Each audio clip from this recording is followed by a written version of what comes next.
నొప్పిగా ఉందా? ఇక్కడ కాలుతోందా? నాకప్పుడెలా ఉండుంటుంది? నన్నొద్దని వదిలేసావుగా, ఇప్పుడు నిన్నొకతొద్దని వదిలేసింది.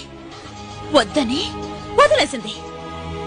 ఏంట్రా ఇది ఇన్నేళ్లు కనిపించకుండా పోయి ఇప్పుడు సడన్ గా ఎంట్రీ ఇచ్చింది అని చూస్తున్నావా?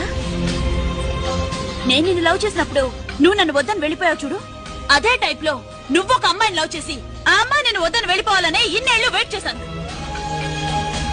ఎలాగైనా నేనే మీ ఇద్దరిని విడదీయాలనుకున్నాను, కానీ తనే నువ్వు చిన్న పిల్లాడువని వదిలేసింది. యాక్చువల్ గా తనకే నేను థ్యాంక్స్ చెప్పాలి. రేడియోలో నీలా మాట్లాడింది, యాక్సిడెంట్ అని చెప్పి నిన్ను ఫూల్ చేసింది, అన్ని అన్ని అన్ని ఇవన్నీ చేసింది నేనే. ఆ దేవుడే నాకు ఒక అమ్మాయిని చూపిస్తాడు, ఆ అమ్మాయితో నేను హ్యాపీగా ఉంటాను అని పెద్ద హీరోల డైలాగులు చెప్పావుగా, ఇప్పుడు ఏమైంది? పడిందిగా బ్రేక్. ఎప్పటికైనా నువ్వు నాకే సొంతం, నేను నీకే సొంతం. మనిద్దరినీ ఆ దేవుడు కూడా విడదీయలేడు. ఏంటమ్మా లుక్? లెఫ్ట్ లో కొడితే రైట్ లో పగులుద్ది. వస్తా.